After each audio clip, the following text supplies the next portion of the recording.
my argument today is most of the time we talk about Islam without wisdom.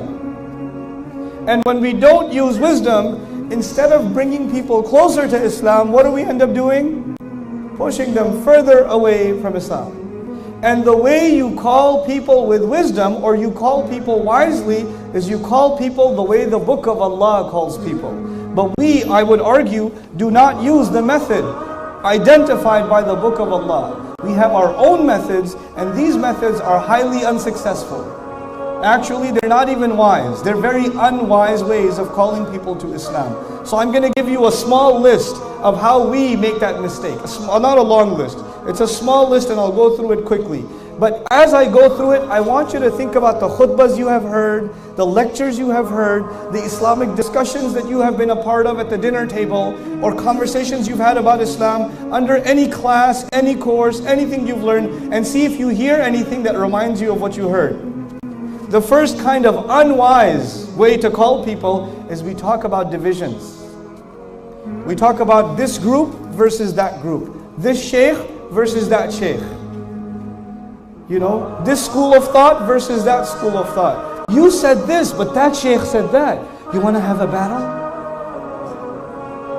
You know? And then there are people who say they talk about Islam, but the only thing they talk about is how wrong the other guy is. They will have YouTube channels, Facebook pages, blogs. These people put a lot of effort into studying the mistakes of someone else. Get a life, dude. But anyway, that's what they do.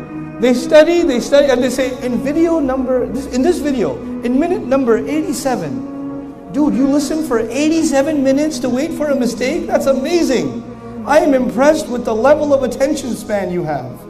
This brother said this, and astaghfirullah al-azim, this is why this brother is a fitna, and he is calling people to the hellfire, and da da da da. And here's my blog to save the ummah from this guy.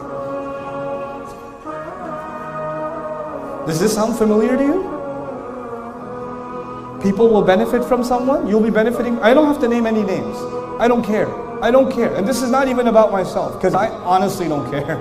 I really don't care. I read some of the comments under YouTube videos for entertainment. That's what I do. But you know, you'll have somebody who'll say, maybe you're benefiting from someone.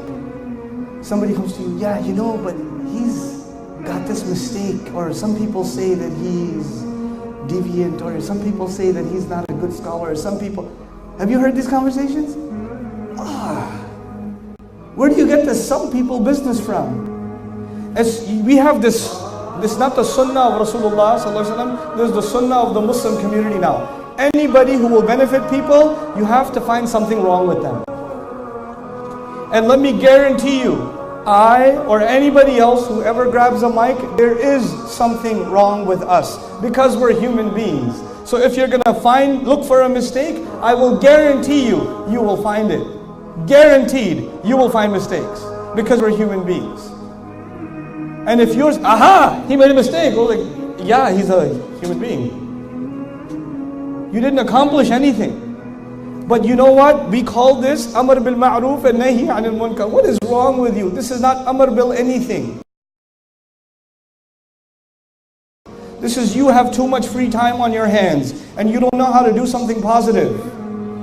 You're not serving anything. That's the first kind of unwise conversation. And it takes so much energy away from the Muslims.